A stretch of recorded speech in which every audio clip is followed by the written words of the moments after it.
Book banning is one of the worst sicknesses ravaging our country and weakening our people today. Love me, hate me, or scroll right on past, but my opposition to this anti-intellectual and deeply immoral practice has been my most consistent political talking point on these platforms. And in today's installment, we're going to look at the case of Summer Boismier, an Oklahoma high school English teacher whose license was revoked after she protested the state's bans on books in the classroom. Oklahoma, by the by, ranks 48th out of 50 for K-12 education, according to U.S. News & World Report. It's actually so low on the list that I had to hit more at the bottom of the page 4 separate times before I actually found it. Summer was profiled today by Dana Goldstein in the New York Times, and you should go read the whole story, but the basic facts are this. Summer, a proud daughter of Oklahoma, chose to stay in state and give back by being a teacher after she graduated college instead of leaving for opportunities elsewhere, which, by the by, is exactly what states like Oklahoma need their best and their brightest to do. She received multiple commendations in her teaching career, including being named Teacher of the Year, advised tons of different student organizations, and cultivated a lending library in her classroom of over 500 titles. But when Oklahoma passed House Bill 1775, championed by then State Secretary of Education and conservative activist Ryan Walters, who you might remember from a couple of months ago when he resigned his position in the cloud of too many controversies for me to get into in this video, Summer protested.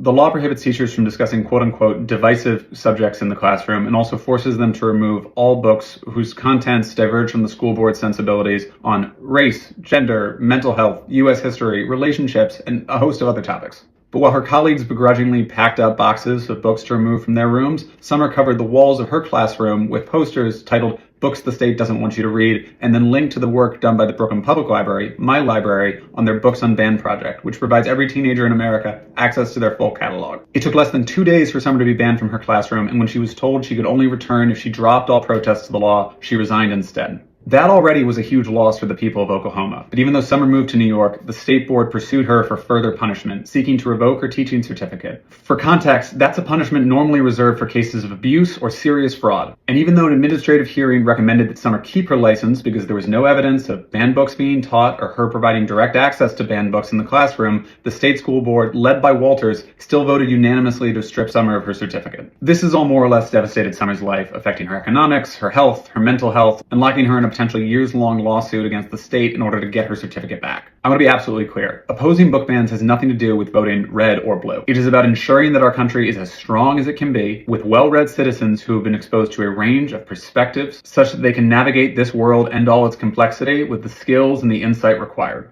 Lies peddled about book banning efforts being aimed at protecting our children or promoting parents' rights are blatant mischaracterizations that only serve to enfeeble our country and its future. The problems this century and beyond will not be solved domestically or abroad by shrinking the knowledge base or the critical thinking skills of our future leaders. A lucky student will be exposed to a range of different perspectives in their course materials, their teachers, their lives, their homes, and their communities over the course of an education.